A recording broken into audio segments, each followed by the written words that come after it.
Bahwa Allah menerjemahkan kepada Muhammad bahasa Arabnya. Dulu memang kami nggak ngomongnya kami nggak bahasa Arab dulu ngomongnya, tapi bahasa yang saya pakai dengan Musa. Tapi diterjemahkan ke dalam bahasa Arab bahwa sesungguhnya saya ini Allah. Lalu sampean mengatakan innani anallah. Ya. Jadi bahasa di dalam Al-Quran adalah bahasa Arab. Ketika menceritakan bahasa-bahasa Bani Israel, Al-Quran sudah menyampaikan bilisani qaumih. Allah ketika berfirman dengan para nabi itu dengan bilisani qaumih. Ketika menyampaikan wahyu kepada para nabi, maka wahyu yang turun dari Allah bilisani qaumih, dengan bahasa yang dipaham oleh kaumnya. Wajar Al-Quran pakai bahasa Arab karena waktu itu turun untuk bangsa Arab, gitu loh. Ketika Nabi Musa, ya bahasanya Ibrani, bro. Ada Musa menyuruh nyembah kepada Yesus? Ada di dalam Bible? Ada gak? Gak ada.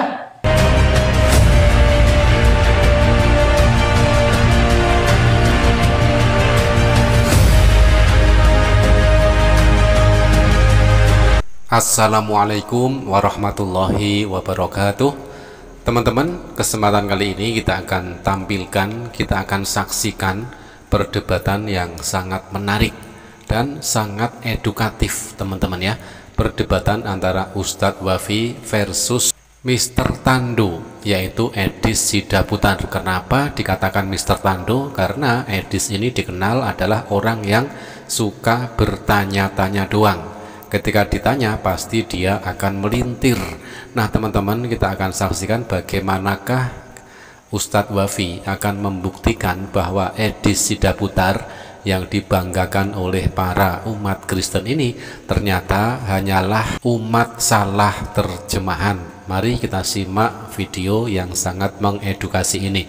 Bahasa yang lebih luas. Nah, kalau nanti sudah Indonesia, baru pakai bahasa Inggris. Biar semua orang tahu. Masalahnya Gus Wafi kan lama di Indo. Gus, keluar dari Batam nyebrang dikit aja, udah nggak berlaku bahasa Indonesia loh. Udah nggak berlaku. Keluar dari Batam, masuk Singapura, udah bahasanya udah Inggris. Masuk lagi, nyebrang lagi ke sono, nanti nyebrang lagi. Bahasanya jangan ngendok di tempat. Nah, begitu juga pemberitaan Injil, itu nggak ngendok di bahasa-bahasa Arab, bahasa Ibrani. Gitu loh. Nah, Pak Ustadz, makanya Pak Ustadz, ya, yang menjadi masalah begini, kenapa? Tadi lagi bahas-bahas ke ateisme lagi. Kita nggak bahas ateisme loh. Nanti kalau kita ke Timur Tengah ya, survei membuktikan 50% orang Turki itu udah ateis. Iya.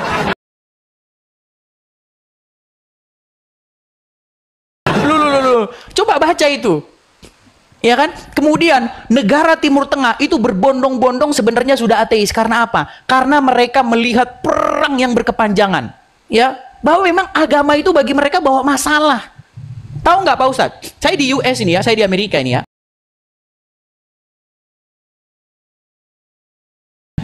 Teman-teman yang para apa namanya imigran yang dari Timur Tengah itu, mereka beranu gara-gara apa? Ya, banyak di antara mereka itu di TikTok ini saya banyak ngobrol-ngobrol. Mereka udah ateis, mereka nggak percaya Islam, ya kan? Nggak percaya mereka sama Islam. Jadi tolong fokus ke sini aja lah. Tema kita ke sini. Sekarang begini Pak Ustadz. Sekarang ya, yang ingin saya tanyakan sama Pak Ustadz begini. Tolong jelaskan kepada saya. Bagaimana mungkin Nabi Anda, nabinya umat Muslim Muhammad, memberitakan Tuhannya orang-orang Quraisy, yang disembah oleh orang-orang Quraisy, yang dipakai oleh orang-orang Quraisy sebelum, bahkan di masa fatrah mereka itu menyembah Allah. Di dalam Al-Quran itu ada satu pertanyaan. Jika kamu bertanya kepada mereka, siapakah penguasa langit dan bumi? Mereka akan menjawab Allah. Makanya Muhammad dan orang Quraisy itu saling setuju. Nah masalahnya begini, kenapa Tuhannya orang-orang Quraisy yang disembah di Makkah, di Ka'bah itu dipromosikan sebagai Tuhannya orang-orang Yahudi dan Nasrani? Ini yang berat. Inilah fitnah yang keji yang sampai sekarang masih dipercaya oleh Gus Wafi. Silakan. Oke, bismillahirrahmanirrahim. Aduh, sepertinya diskusi kita agak berbobot ini, saudara. Berat sih. Pakai data ya. Saya dari tadi pakai data loh, tapi saya tidak menemukan satupun data yang ditampilkan oleh Mas Edis. Kata dia, saya harus pakai Quran. Tapi dari tadi, Mas Edis tidak pernah buka Bible. Bayangkan. Coba tampilkan data itu. Pertanyaan-pertanyaan saya di awal kan banyak itu yang nggak terjawab. Tampilkan. Contoh, saya minta dalil di Bible, kalimat Injil, lalu menjadi Evangelion. Perubahan kata itu dijelaskan dalam Bible. Di mana? Di mana, Mas Edis? Di Bible. Ada nggak? Karena saya tahu Bible itu bukan kitab bahasa. Itu kitab suci yang Anda anggap sebagai kitab yang fenomenal. Sama seperti ketika Anda bertanya kepada saya, mana di Al-Quran penjelasan lafaz Allah? Al-Quran itu bukan kitab bahasa, saudara. Ini pertanyaan yang konyol sebenarnya. Saya sedang berhadapan dengan orang yang sama sekali gak perhatian dengan bahasa ini. Yang kedua, penulisan Bible dengan menggunakan bahasa Yunani. Alasannya, karena saat itu Yunani lagi populer di dunia. Keren kan ya, seolah-olah keren gitu ya, agar bisa dibaca orang Bali katanya. Tapi terbukti, saudara ya, terbukti banyak dari kalangan Islam yang paham bahasa asli Al-Quran, tapi sedikit dari orang Kristen yang paham bahasa Yunani. Jediar, saudara datang di saudara. Ayo, coba kita adu sekarang. Saya ngomong bahasa Arab, Mas Edis pakai bahasa Yunani. Pelanga-pelongo, saudara. Itu kehebatan Islam. Tetap menjaga bahasa aslinya. Sehingga Islam tidak menolak terjemahan. Mau diterjemah bahasa Inggris? Ada. Mau pakai terjemahan Indonesia? Ada. Mau pakai terjemahan Turki? Juga ada. Tapi bahasa aslinya harus tetap baku. Karena kalau nanti terjemahan itu salah, maka kita akan merujuk ke bahasa aslinya. Kalau Mas Edis, Yunani nggak bisa. Ibrani nggak bisa.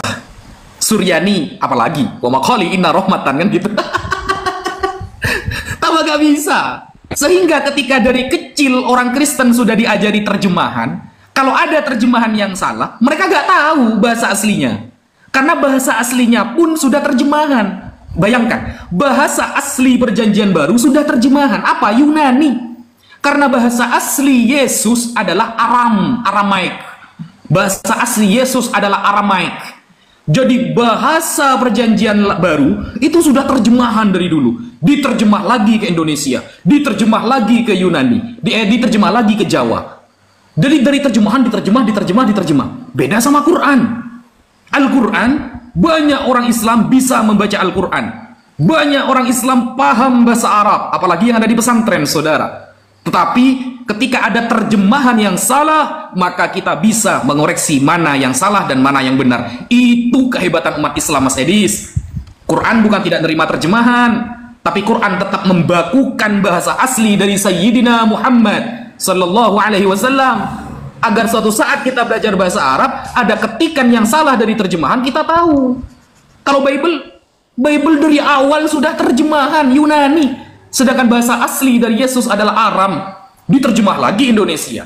Bayangkan. Makanya Mas Edis adalah, mohon maaf, umat salah terjemahan. Karena bahasa aslinya aja gak bisa gitu loh. Bahasa aslinya gak bisa. Bahasa Aram, yang asli berarti Aram. Yunani itu sudah terjemahan berarti. Jadi umat salah terjemahan ini susah kalau ngomong sama umat yang tahu teks asli. Gitu loh. Ini made in Islam ini, asli ini, bahasa Arab. Dari awal Nabi Muhammad sudah keren itu. Gitu loh, Mas Edis. Jadi hancur kalau ngomong sama Islam, hancur Mas Edis. Sudahlah. Kemudian, apa lagi tadi tuduhannya itu? Nabi Musa, ya, diceritakan di dalam Al-Quran berbahasa Arab. Loh, saya kan sudah nggak ngomong dari awal, Mas Edis. Quran dari juz 1 sampai juz 30 turunnya ke Nabi Muhammad, makanya narasinya pakai Arab, Mas Edis. Narasinya pakai Arab. Berarti Quran terjemahan ya? Loh, narasinya terjemahan dari bahasa Nabi Musa, tapi bahasa asli Nabi Muhammad adalah Arab. Karena Al-Quran turun ke Nabi Muhammad, berarti bahasa Quran tetap eksis, asli gitu loh. Oke.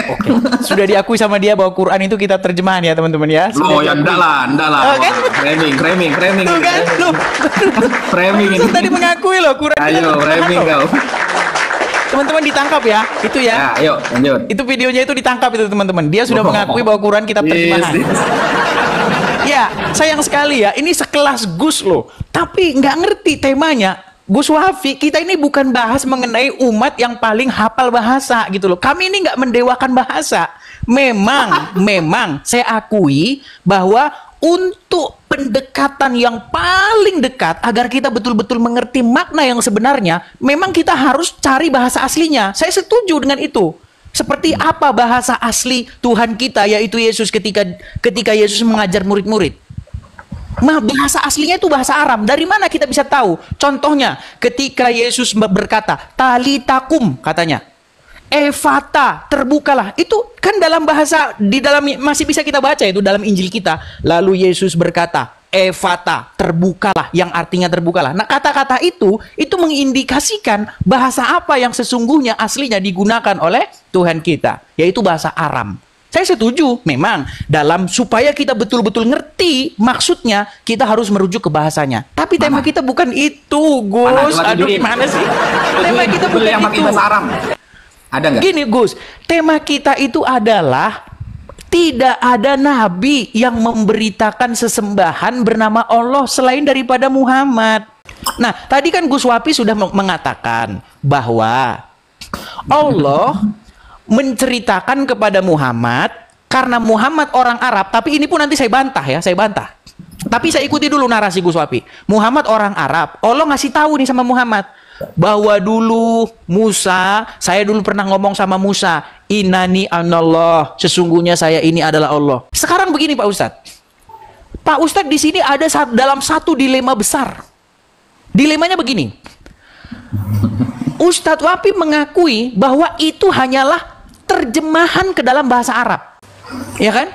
Bahwa Allah menerjemahkan kepada Muhammad bahasa Arabnya. Dulu memang kami nggak ngomongnya kami nggak bahasa Arab dulu ngomongnya, tapi bahasa yang saya pakai dengan Musa.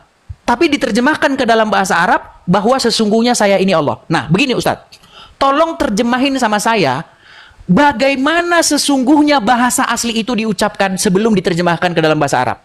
Coba. Kan sesungguhnya saya ini Allah, Innani anallah, itu kan bahasa Arab, terjemahan. Tolong, bahasa aslinya gimana dulu? Ah, meninggal nih kalau di sini.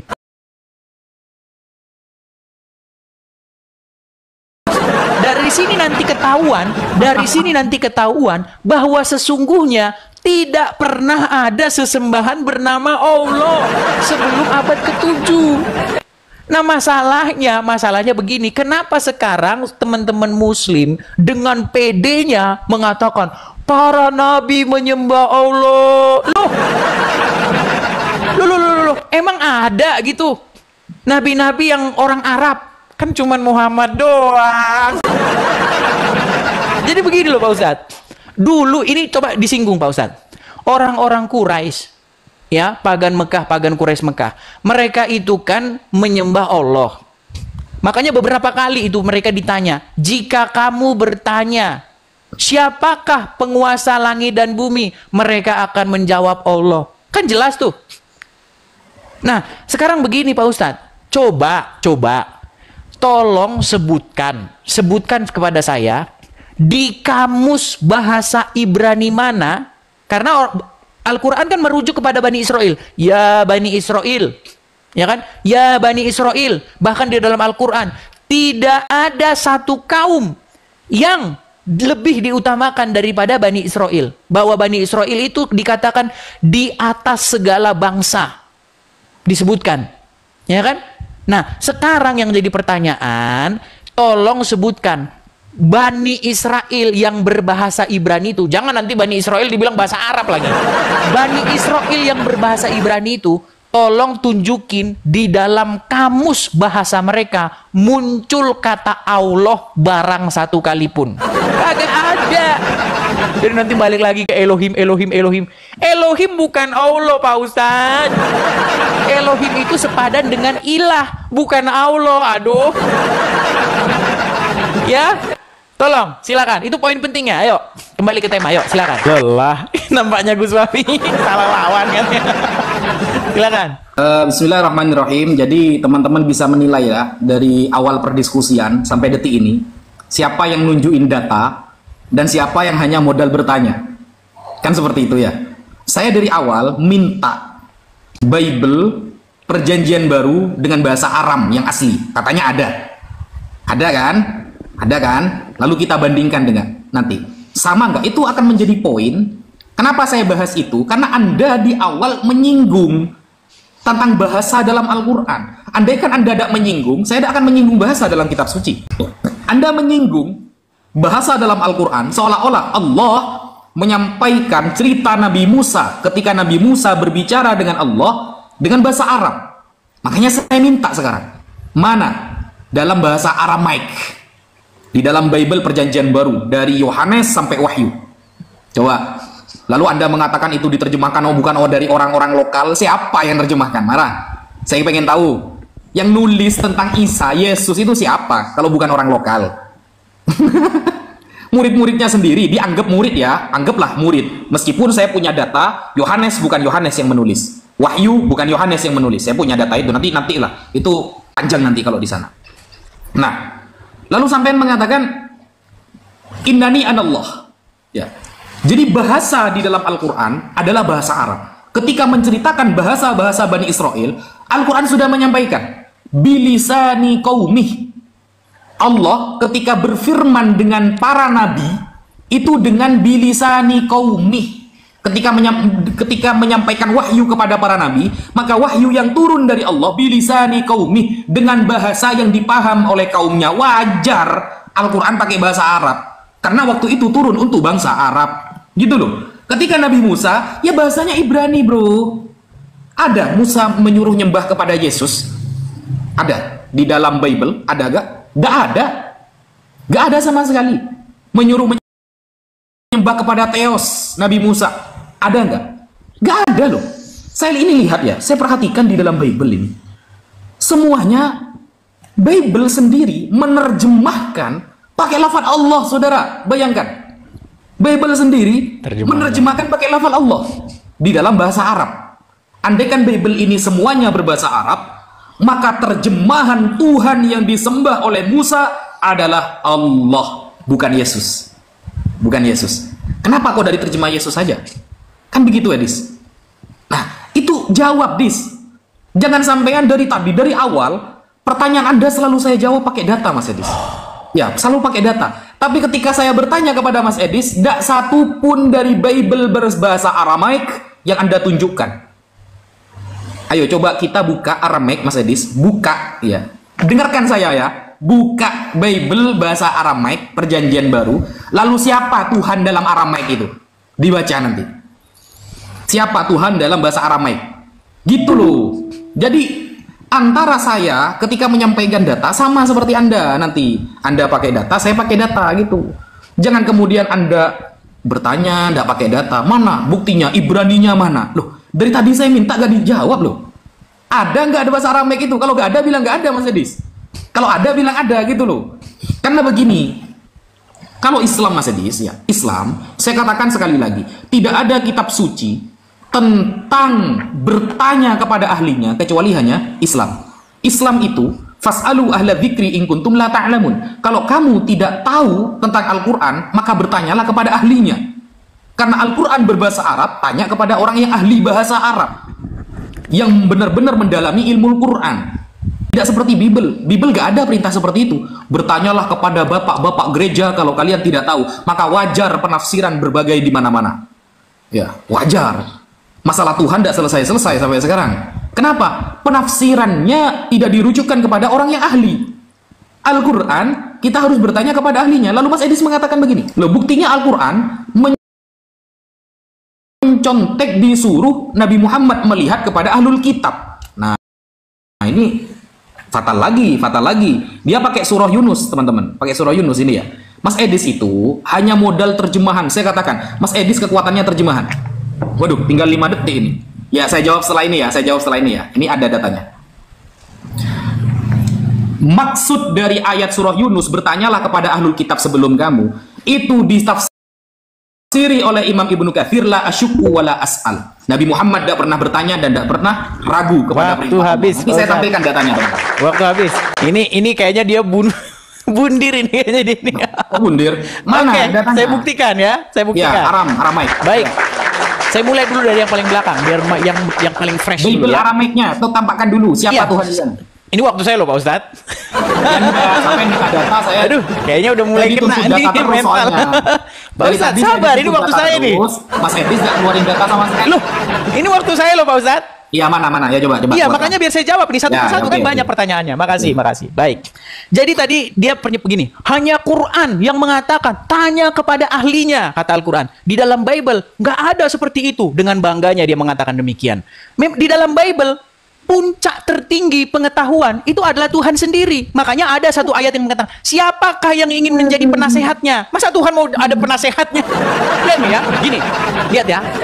Kalau kita serang omongannya Gus Wapi bilang begini, kalau kita tanya semua umat muslim, siapa ahlinya Al-Quran? Mereka akan menjawab, Nabi Muhammad, kata mereka. Tapi apa kata ayat Quran? Saya bukakan Quran surat Al-Maidah ayat yang ke-1. Hai orang-orang yang beriman. Ini tentang orang-orang yang mau tanya nih sama Muhammad. Janganlah kamu menanyakan kepada nabimu hal-hal yang jika diterangkan kepadamu akan menyusahkan kamu, dan jika kamu menanyakan di waktu Al-Quran itu diturunkan, niscaya akan diterangkan kepadamu, dan Allah memaafkan kamu tentang hal-hal itu. Allah Maha Pengampun, Maha Penyantun. Ini ada kata-kata begini, orang-orang yang beriman, jangan kamu bertanya kepada Nabi hal-hal yang jika diterangkan kepada kamu akan menyusahkan kamu. Loh, katanya suruh nanya sama Muhammad. Giliran ditanya sama Muhammad, nanti katanya menyusahin kamu.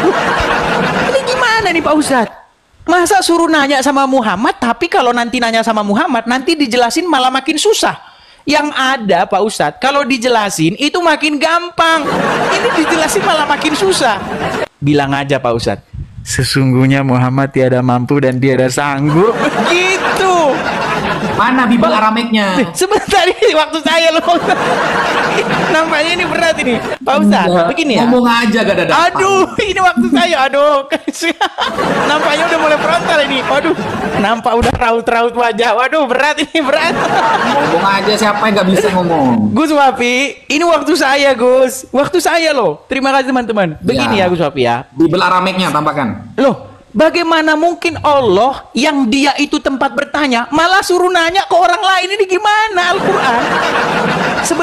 Sebenarnya Al-Quran itu sudah menjawab kok. Bahkan Allah sendiri ngomentarin. Bayangkan, Quran mengomentari Al-Quran bahwa di dalam Al-Quran itu ada ayat-ayat yang nggak bisa dipahami, yang disebutkan sebagai ayat-ayat mutasyabihat. Ya, bahwa di dalam Al-Quran tersebut ada ayat-ayat yang mutasyabihat yang tidak seorang pun mengerti takwilnya kecuali Allah. Dan orang-orang yang bertakwa berilmu berkata, kami beriman, bukan kami paham, kami beriman bahwa ada ayat-ayat yang mutasyabihat. Nah sekarang begini, kalau umat muslim ditanya, apa arti alif lam mim? Meninggal dunia, nggak ada yang tahu. Bahkan Pak Ustadz yang terus-menerus mengklaim bahwa Quran ini diturunkan dalam bahasa Arab, lisanun Arabian mubin, bahasa Arab yang terang, lisan bahasa Arab yang terang. Tapi dalam buku-buku tafsir didapati beberapa riwayat, bahkan Umar bin Khattab, bahkan Abu Bakar tidak mengerti isi ayat-ayat tersebut karena memang ada ayat-ayat yang mutasyabihat. Ya kan? Seperti misalnya Rokim, ya kan? Nah itu sudah pernah saya jelaskan Pak Ustadz, itu merupakan kesalahan tulis. Kesalahan tulis, makanya sampai sekarang orang Islam tidak tahu apa itu Rokim. Warokimi, di situ kan surat Al-Kahfi itu, ya kan? Bahwa tanda-tanda kebesarannya mereka masuk ke dalam gua, dan Rokim itu. Apa Rokim? Ya kan? Nah, selidik punya selidik. Di dalam buku yang berjudul Decoding atau berjudul The Syrio-Aramaic Reading of Quran, bahasa Al-Quran menurut bahasa Syria, didapati bahwa itu kesalahan tulis, dan itu masih bisa kita buktikan secara ilmiah bahwa itu kesalahan tulis. Aduh, saya nggak sempat jawab yang ini, nunjukin Pesita. Kita punya Pesita Pak Ustadz, ada yang disebut dengan Pesita, yaitu Injil berbahasa Aram. Ah, seperti itu. Nampaknya udah berat nih, wajahnya sudah beda ini. Silakan, Gus Afi. Oke, bismillahirrahmanirrahim. Nggak ada ya, berarti ya, nggak ada data sama sekali ya teman-teman ya. Oke lah. Oh, data tadi yang saya bacakan. Ya, kita tidak Al-Maidah maksa. 101. Ya, kita tidak maksa, kalau memang nggak ada data ya sudah. Yang penting teman-teman sudah tahu semua. Beginilah Islam, begitulah teman-teman Kristen gitu loh.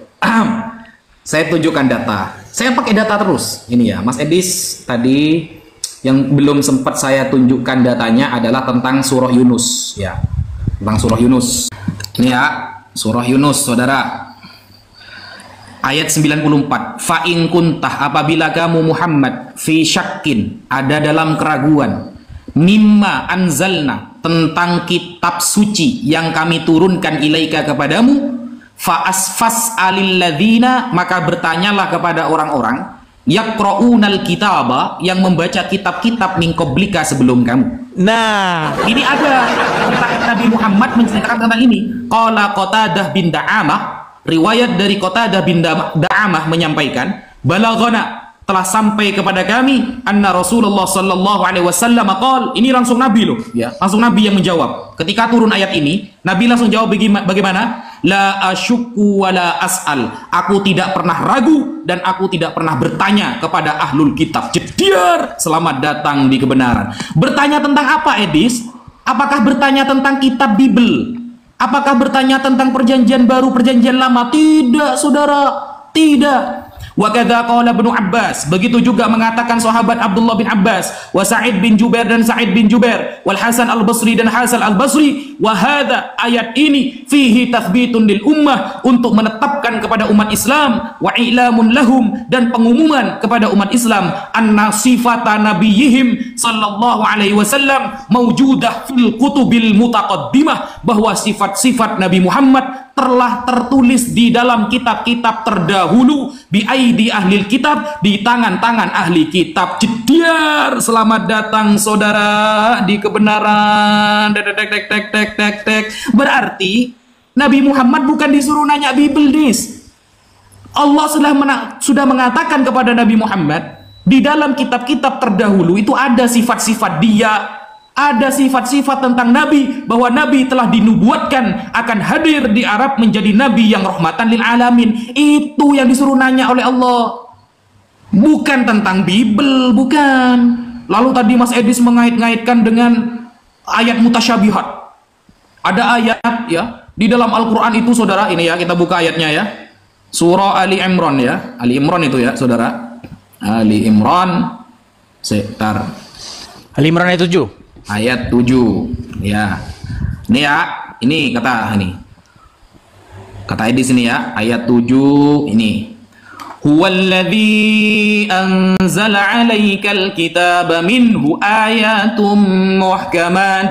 Allah yang menurunkan kepadamu Muhammad Al-Quran yang isinya ada ayat-ayat muhkamat. Hunna ummul kitab. Ayat muhkamat ini menjadi pokok Al-Quran. Wa ukharu mutasyabihat. Dan yang selain muhkamat ada juga di dalam Al-Quran ayat mutasyabihat. فَأَمَّا الَّذِينَ فِي قُلُوبِهِمْ زَيْغٌ فَيَتَّبِعُونَ مَا تَشَابَهَ مِنْهُ. Adapun orang-orang yang di dalam hatinya condong kepada kesesatan, maka mereka akan mengikuti mutasyabihat itu, ibtigha al-fitnah, untuk menfitnah, wabtigha ta'wilih, dan mencari-cari takwilnya. Ingat ya, orang yang hatinya tersesat. Tadi yang sering ngungkit-ngungkit mutasyabihat siapa? Mas Edis. Jediar. Berarti Mas Edis dikabarkan oleh Al-Quran tersesat. Wa ma ya'lamu ta'wilahu illallah. Tidak ada yang tahu takwilnya kecuali hanya Allah. Warrasikhuna fil ilmi. Dan orang-orang yang mendalam ilmunya. Orang-orang yang mendalam ilmunya. Kita buktikan, saudara. Katanya kalau orang Islam ditanyakan makna alif lam mim akan pingsan katanya. Pret. Ini ya, kitab Al-Itqan fi Ulumil Quran yang ditulis oleh Al-Imam As-Suyuti, saudara. Di sini diketerangkan, wa minal mutasyabih, termasuk ayat mutasyabihat, awailus suwar, itu adalah awal-awal surat. Di sini ada riwayat, wa khadha fi ma'naha akharun fa akhraja Ibnu Abi Hatim wa ghairuhu min tariqi Abi Dhuha Ani bin Abbas. Ini ya, sahabat Abdullah bin Abbas, terkenal sahabat yang alim, didoakan oleh Rasulullah. Fi qaulihi alif lam mim. Apa makna alif lam mim? Qala anallahu a'lam. Akulah Allah yang lebih tahu. Jediar. Habis Pak Ustaz. Datanya Oke. Saudara. Oke, baik, kita tanggapi ya. Kita tanggapi. Ayo, datanya mana? Data Baik, saya catat Bible semua ya. Aramaiknya mana, saudara? Baik. Jadi pertama-pertama Pak Ustadz, lagi-lagi ya, sangat-sangat mengecewakan ketika Al-Quran mempromosikan, memproklamirkan bahwa Quran adalah kitab yang menjelaskan segala sesuatu. Lagi-lagi, tidak satu pun muslim menggunakan Al-Quran sebagai rujukannya. Ini sangat berat, saudara. Kenapa? Karena di situ ada kata-kata, jika kamu ragu-ragu, tanya kepada ahli kitab. Nah, apa yang dilakukan umat muslim? Jika mereka menemui keraguan di dalam Al-Quran, mereka tanya kepada orang-orang yang sesudah Muhammad.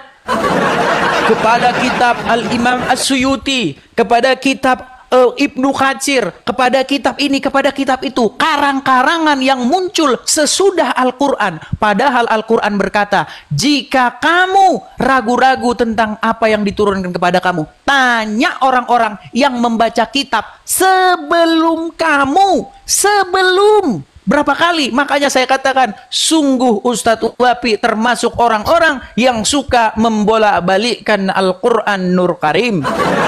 Kenapa? Al-Quran memerintahkan, saudara, bahwa Al-Quran membenarkan kitab sebelumnya, bukan sesudahnya. Apa yang dilakukan umat muslim? Umat muslim malah menyalahkan kitab sebelumnya dan membenarkan kitab sesudahnya, yaitu kitab Al-Imam As-Suyuti. Ini berat, saudara-saudara, ya kan?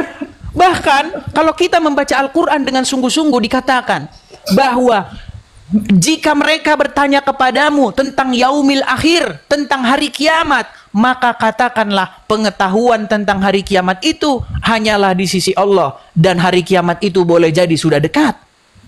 Boleh jadi sudah dekat, kata orang-orang saudara kita ini, ya kan? Al-KTP yang sudah masuk Kristen lagi, ya kan? Ya kan? Nah, sementara kalau di dalam kitabnya sesudah Al-Quran, Muhammad malah tahu hari kiamat hari Jumat. Gimana ini Pak Ustaz? Menurut Quran, kalau orang bertanya tentang yaumil akhir, hari penghakiman, hari kiamat, bilang hanya Allah yang tahu. Tapi menurut kitab-kitab sesudah Al-Quran, yaitu kitab Sahih Bukhari, Sahih Muslim, Muhammad tahu hari kiamat hari Jumat. Muhammad tidak menjalankan perintah Al-Quran. Itu akibat umat muslim lebih percaya kepada kitab-kitab sesudah Al-Quran, bukan kitab-kitab sebelum Al-Quran. Kemudian yang kedua, sudah dinubuatkan sifat-sifatnya di dalam kitab-kitab sebelumnya. Rujukannya mana? Rujukannya harus kitab-kitab sebelumnya. Masa rujukannya kitab-kitab sesudahnya? Ini gimana sih? Di dalam Al-Quran disebutkan, mereka ahli kitab, orang Yahudi dan orang Nasrani, mengenal Muhammad seperti mereka mengenal anak mereka sendiri. Lalu kenapa umat muslim tidak tanya tentang Muhammad kepada ahli kitab yang mengenal seperti anak mereka sendiri? Mereka malah tanya kepada kitab-kitab sesudahnya lagi. Kitab-kitab karangan Al-Imam As-Suyuti, kitab-kitab tafsir, kitab-kitab ulama ini, ulama itu, syekh ini, syekh itu. Semuanya kitab-kitab sesudah Al-Quran. Bagaimana mungkin mereka lebih mengenal Muhammad lebih daripada orang-orang Yahudi dan Nasrani? Akibatnya apa? Akibatnya sifat-sifat kenabian itu adalah ada tompel di bahunya. Ini sungguh keji, saudara-saudara. Dari mana jalan ceritanya di dalam kitab-kitab Taurat? Ya, bahwa ada ciri-ciri Nabi itu tompel. Aduh, masa ciri-ciri Nabi tompel sebesar mangkok? Gimana nih Pak Ustadz? Makanya saya bilang, tolong Pak Ustadz, jangan berhentilah menyesatkan kaum muslimin yang awam-awam dengan kitab-kitab sesudah Al-Quran. Padahal Al-Quran sendiri memerintahkan untuk beriman kepada kitab-kitab sesudah Al-Quran. Ya kan? Kemudian, sekarang intinya begini Pak Ustadz. Intinya yang mau saya sampaikan kepada kalian, kalian itu membaca Al-Quran sambil terbalik. Karena apa? Karena Quran memerintahkan beriman kepada kitab-kitab sebelum Al-Quran. Tapi karena bacanya sambil koprol, maka kalian beriman kepada kitab-kitab yang sesudah Al-Quran. Sungguh terlalu. Apa dis? Ini 18.000 orang yang nonton di tempat Ustadz 9.000, di sini 9.000. Ini 18.000 orang nih. Tolong nih Pak Ustadz. Silakan. Berikan jawaban ini. Umat sudah gelisah gundah gulana ini Pak Ustadz. Silakan. Bismillahirrahmanirrahim. Jadi ya, Edis pakai surah Yunus ayat 94. Fa in kunta fi syakkim mimma anzalna ilaika fas'alil ladzina yaqra'unal kitaba min qablik. Bertanyalah kitab kepada orang-orang yang ahli kitab sebelum kamu. Nah, berdasarkan ayat ini langsung dipahami oleh Mas Edis ya. Disuruh bertanya kepada orang-orangnya Mas Edis gitu loh.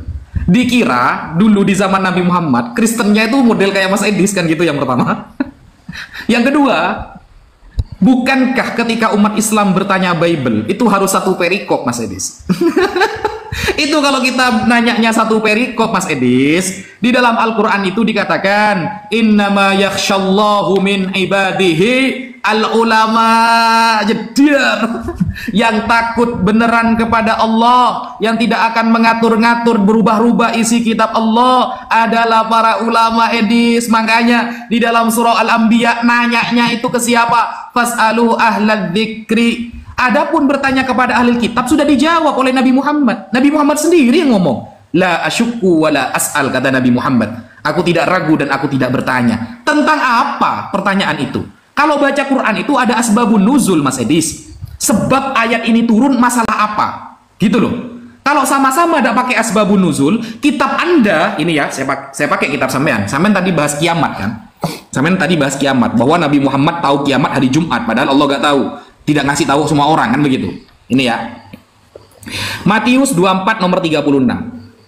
Tetapi tentang hari dan saat itu tidak seorang pun yang tahu. Ini tentang hari kiamat ini. Malaikat-malaikat di sorga tidak tahu. Dan anak pun, Yesus pun tidak tahu, saudara. Yesus tidak tahu hari kiamat, katanya dia Tuhan. Hanya Bapak sendiri, anak gak tahu. Yesus gak tahu, apalagi keponakan dan mertua Tuhan. Bahaya itu. Kalau anak Tuhan saja gak tahu, apalagi keponakannya. Kan tidak ada yang tahu itu berarti. Hanya Bapak sendiri yang tahu. Katanya Yesus Tuhan. Katanya dia firman. Firman Tuhan katanya. Kok gak tahu? Berarti lebih hebat Nabi Muhammad dong. Nabi Muhammad bukan tahu waktunya. Tapi Nabi Muhammad dikabarkan oleh Allah hari Jumat, tapi gak tahu kapan Jumatnya. Maka itu juga sama seperti tidak tahu. Pokoknya Jumat kapan? Tidak tahu. Karena maksud tahu adalah, ma'rifah adalah tahu hakikatnya, kapan terjadi, jamnya, tanggalnya, tahunnya. Begitu, lebih keren Nabi Muhammad, minimal sudah tahu hari Jumat daripada anak Bapak Yesus, gak tahu ternyata. Apalagi keponakan Bapak dan istri Bapak, sudah ada yang tahu itu. Ya, gak ada yang tahu itu, Mas Edis. Bahaya itu, Mas Edis. Gitu loh. Saya kalau sampai pakai Bible Anda, maka musuh terbesar Mas Edis adalah kitabnya sendiri, gitu loh. Kalau baca Quran, Mas Edis, ada namanya asbabun nuzul. Ayolah Mas Edis, kita tingkatkan ngobrol kita itu loh. Kalau Mas Edis mengatakan, "Nggak usah rujuk ke ulama, nggak usah rujuk ke ulama." Loh, keilmuan di dalam Islam, Mas Edis, diskusi akademis di dalam Islam, kalau belajar bahasa Arab, belajar Al-Quran, ada ilmu balaghah, ada ilmu mantik, ada ilmu nahwu sharaf, ada ilmu asbabun nuzul, ada al-itqan fi ulumil Quran, ada ayat an-nahari, ayat al-laili, ayat al-hadari, ayat as-safari, dan lain sebagainya. Ada nasikh, ada mansukh, semuanya ada. Dan kemudian hanya terjemah lalu seolah-olah paham Quran. Beda, Mas Edis. Quran jangan samakan sama Bible. Baca terjemah langsung nafsiri, langsung jadi bapak pendeta. Semoga kalian terjemah, dipilih oleh Tuhan, diputar dan dicelupin. Bukan gitu, Mas Edis. Jangan sembarangan kalau Quran, ya. Kalau Quran itu ilmunya banyak. Balago ada ma'ani, ada bayan, ada bade. Keren Quran itu, akademisnya keren. Makanya ada istilah Bible dan Science. Sampai seperti itu. Gak ada istilah Bible dan Science, udah ada itu, udah ada ya. Bible dan Science itu udah ada itu. Taurat dan sains sudah ada. Karena sampai sekarang yang diteliti oleh para ulama sains, baik dari kalangan Kristen maupun Yahudi, Al-Quran, Bible gak laku di sains itu, gak laku itu. Gitu. Makanya mempelajari Quran itu ilmunya banyak. Tidak membaca Bible hanya terjemahan langsung jadi penafsir. Gitu, Bu. Jadi kemana-mana ini Pak Ustadz ini. Saya tergantung sampean. Di Aramek dari tadi gak dikeluarkan sama antum. Baik. Jadi ngomong-ngomong tentang sains ya, ini kalau misalnya saya ketik di Google Maps sekarang, ini kan saya di sekitar sini ya, saya ketik ini gereja Kristen Science sekarang ini sudah ada ini, ada satu aliran baru ya, namanya nih misalnya First Church of Christ Scientist, ada. Jadi jangan dibilang nggak ada gereja saintis, ada. Di sini ada, yang nggak ada itu Islam saintis yang nggak ada. Karena sudah terlanjur harus beriman bahwasanya kencing unta itu adalah obat.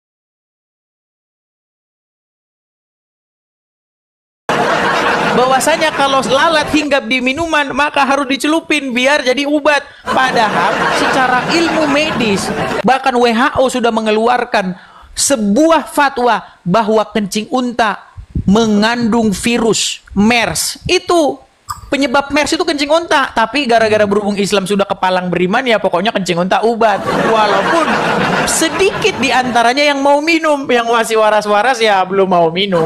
Oke, kita kembali ke tema nih Pak Ustadz. Ya, saya tampilkan lagi nih.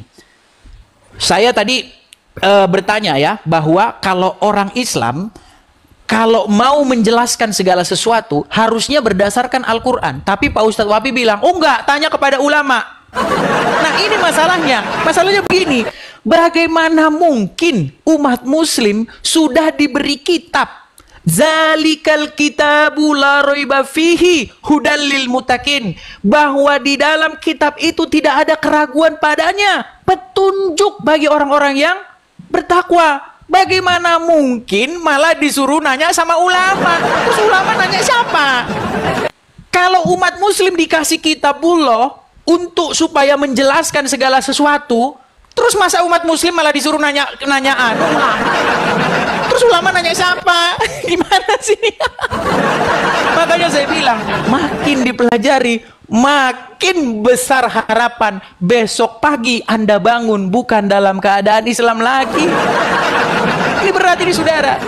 Kalau kita baca di dalam literatur Islam disebutkan bahwa umat muslim itu nanti akan terpecah menjadi 72 golongan, 73 golongan. Dan hanya satu di antaranya yang masuk surga. Karena mereka sudah terpecah-pecah. Terus mau nanya ulama yang mana Pak Ustadz? Beberapa kali saya nerima tamu dari saudara-saudara muslim. Coba, ulama di negara kita Indonesia sudah memfatwakan bahwa salam lintas agama itu haram. Tapi beberapa muslim yang datang ke sini, enggak, saya enggak mau, saya ngikutin mereka katanya. Loh, katanya disuruh ngikut ulama. Terus mereka enggak mau ngikut ulama, gimana ini? Ulama aja berbeda pendapat. Ya, masalah kunut dan enggak kunut aja sampai sekarang umat muslim masih gontok-gontokan, belum kelar. Ya kan? Akhirnya dicari resolusi. Sesungguhnya Muhammad pernah kunut dan tidak kunut. Jadi mau kunut tidak kunut dua-duanya sah.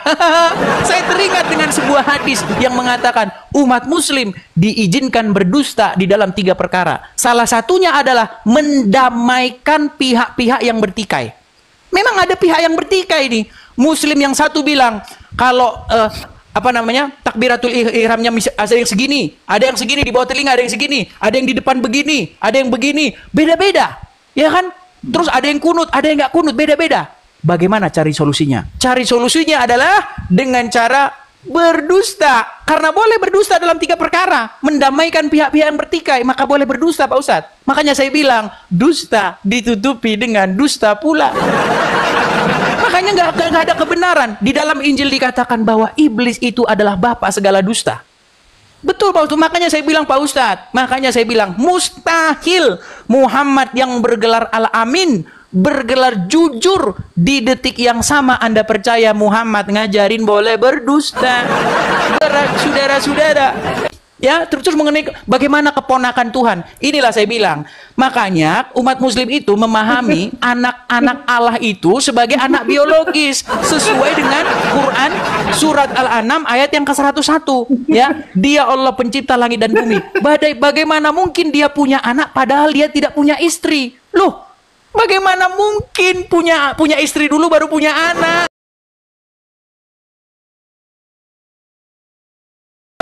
Berarti Anda berpikir bahwa Allah itu seorang pria. Aduh, udah habis waktu saya, padahal panjang masa tanggapi. Silakan Pak Ustaz. Bismillahirrahmanirrahim. Gini, tadi Mas Edis mengatakan ada gereja sains katanya. Oh, memang ada di sini. Dari Indonesia belum ada. Iya. Ada gereja sains. Coba sampean jawab ini ya. Jawab secara sains ya. Ini Ayub 26 nomor 11. Tiang-tiang langit bergoyang-goyang, tercengang-cengang oleh herdiknya. Coba. Langit ada tiangnya ini, coba jelaskan secara sains. Mau saya jawab sekarang atau nanti? Setelah ini dong, santai dulu waktu saya itu. Kalau di kitabnya Mas Edis, langit itu ada tiangnya. Iya, langit itu ada tiangnya itu, bergoyang-goyang lagi tiangnya itu. Ya, jawab secara sains, pengen tahu. Baik. Saya. Jawab pakai Bible ya, pakai Bible. Oke, siap. Tadi kan bilangnya kalau saya pakai ulama, itu ada ayatnya Mas Edis. Kecuali gini, Kecuali gini Mas Edis, saya ikut ulama itu ayatnya nggak ada di dalam Quran. Di dalam Quran nggak ada ayatnya. Baru sampean kritik saya. Nah di dalam Quran ada ini nih, saya baca ini ya. Nih ayatnya ada, yang nyuruh ini Allah, bukan orang lain yang nyuruh ini.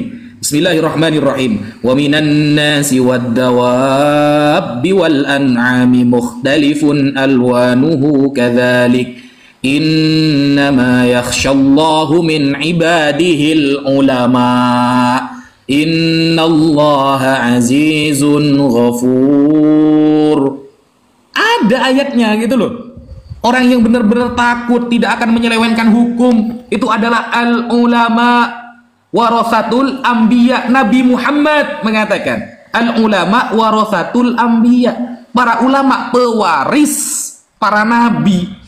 Kecuali di dalam Al-Quran nggak ada nih, nggak ada ayatnya, saya buat-buat sendiri. Oke, ini yang merintahkan Allah. Allah yang nurunkan Quran yang ngomong. Saya pakai dalil Mas Edis. Sampean dalilnya mana? Sampean bisa nafsiri sampai seperti itu? Sampai dari tadi menjabarkan Bible dengan bebasnya seperti itu. Siapa yang nyuruh? Roh Kudus. Apa bedanya Roh Kudus dengan Roh Kudusnya Oneness, dengan Roh Kudusnya Saksi Yehova, semuanya itu? Dengan Roh Kudusnya Katolik, Ortodok, dan lain sebagainya. Kita aturannya ada. Di dalam Quran aturannya. Sampean di dalam Bible. Kalau kita sakit gigi, datangnya ke tukang ahli gigi, dokter gigi. Bukan dokter jantung Mas Edis. Bahaya kalau dokter jantung. Quran seperti itu. Kalau nggak tahu, nanya sama ahlinya. Siapa ahlinya? Ulama. Bible. Ada nggak Bible? Bertanyalah kepada bapak-bapak pendeta. Nggak ada. Makanya wajar. Semua keterangan Mas Edis adalah tafsir dari pribadi dia. Bukan dari ajaran Yesus. Bukan dari ajaran Paulus. Bukan dari ajaran Musa. Bukan dari ajaran Yesaya. Bukan dari ajaran Meleakhi dan lain sebagainya. Bukan. Murni dari dirinya dia. Karena perintahnya ada. Di dalam Bible ada nggak? Mengikutilah pemahaman Musa. Tidak ada.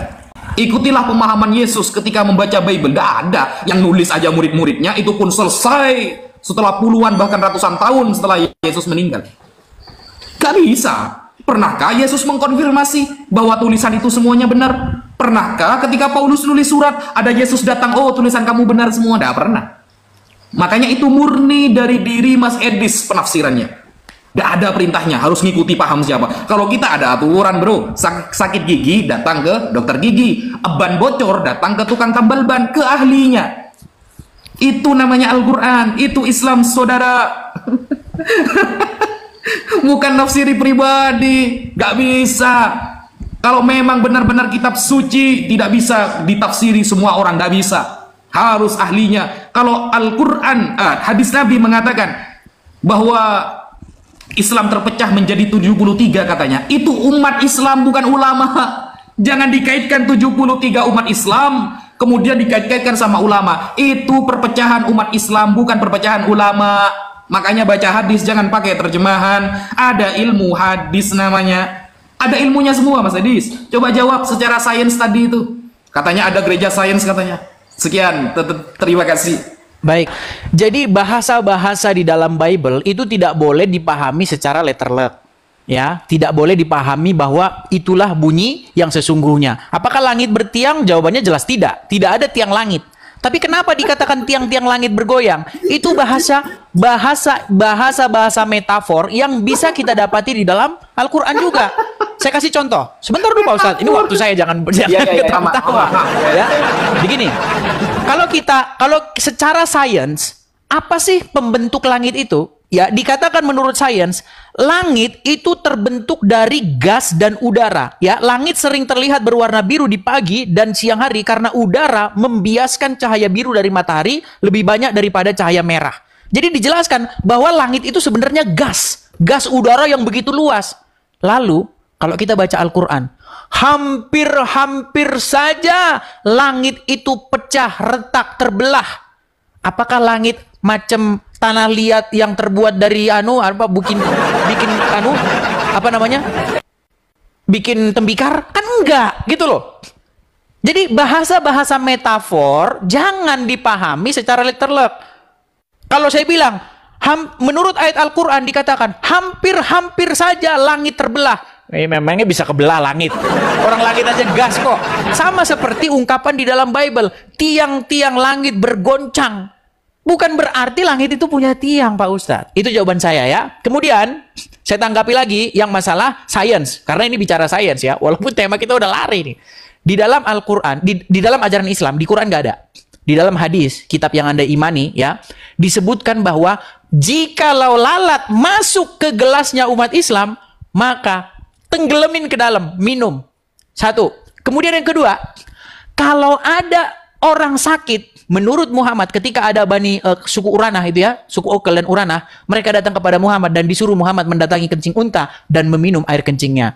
Tolong jelaskan secara sains bagaimana mungkin kencing dan lalat yang sumber penyakit itu menjadi obat. Silakan Pak.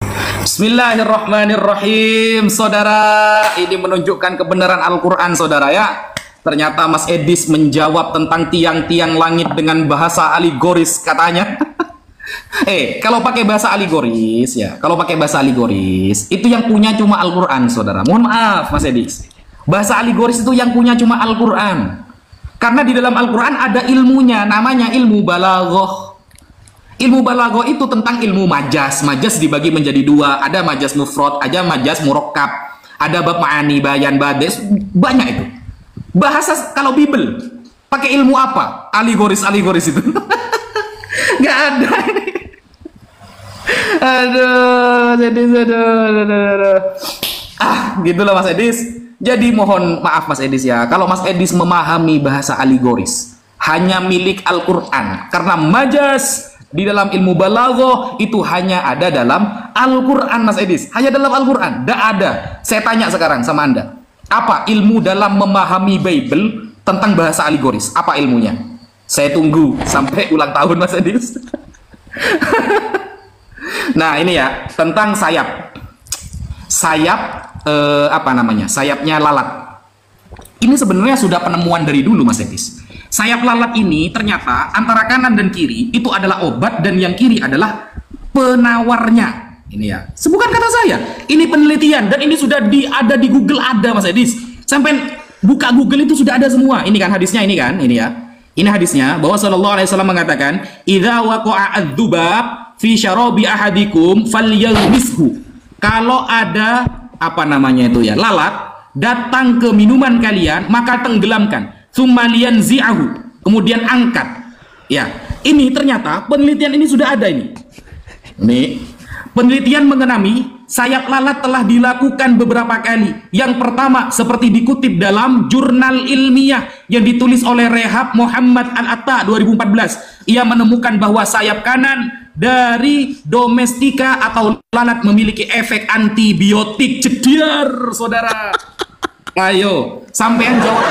Sudah pakai Bible sama sekali. Waktunya sudah ini ada jurnalnya ada, dokternya tersebut. Gimana? Ya, dokternya namanya Muhammad masalahnya. Kan bisa ini dokter loh.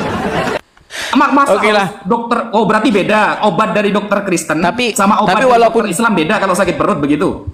Begini Pak Ustadz, begini. Ya, beda. Walaupun demikian, dokter kalau sakit perut antara Kristen dan Islam sama apa enggak? Beda. Sesama Kristen aja beda. Gimana? Ada dokter yang kalau kita datang kepadanya bukannya sembuh malah sakit. Nah, ada. Jangan salah Pak Ustadz. Bukan sembuh. Kualitas dokter itu beda-beda. Mas Edis, sembuh. Ada yang salah diagnosa kok. Banyak dokter yang salah diagnosa. Coba datanya mana? Datanya antara dokter Islam sama Kristen, kalau ngasih obatnya agak sama. Bukan masalah dokter Islam atau Kristen, sesama dua dokter saja itu udah beda, diagnosanya bisa beda. Anda tadi mengkritik karena nama dokternya Muhammad katanya. Iya, karena nama dokter Anda seolah-olah mengatakan kalau dokternya itu Islam, obatnya beda sama Kristen. Coba datanya mana? Begini Pak Ustadz, begini. Pertama-tama ya, walaupun demikian, kalau ada lalat masuk, lalat hijau masuk ke air kita, saya jamin Pak Ustadz nggak bakal mau minum. Saya jamin. Saya data ada Mas Edi. Sampai mana datanya? Bukan. Tapi pada prakteknya nggak akan berani minum lah. Yang menolak lalatnya lalat kok, membawa penyakit lah Pak Ustadz. Nah, cari data. Jangan hanya pakai pikiran pribadi Mas Edi. Kita pakai data. Sampai cari dokter Kristen. Tapi kalau kita lanjut nanti nggak usah ini Pak Ustadz. Dokter ini gimana? Gini, kalau kita lanjut tidak usah. Bagaimana kita lanjutkan seri berikutnya? Apa temanya? Ya, besok kita pilih lagi lah. Kan bisa inbox-inbokan. Oke, siap. Oke, jadi begitu Pak Ustadz ya. Kalau ada Oke. kata-kata yang jikalau ada jarum yang patah, jangan disimpan di dalam peti. Jikalau ada kata yang salah, jangan disimpan di dalam hati. Demikian Pak Ustadz. Ya. Oke, terima kasih Pak Ustadz. Sampai ketemu lagi. Terima kasih. Oke. Baik, ya itulah teman-teman ya. Diskusi kita. Sampai ketemu lagi teman-teman. Mari kita mau lanjut ngobrol dengan teman-teman Kristen atau bagaimana? Kita Ini putuskan dulu gimana ya cara Ustadz ya. memutuskannya ini? Oke, sebentar saya putuskan. Oke.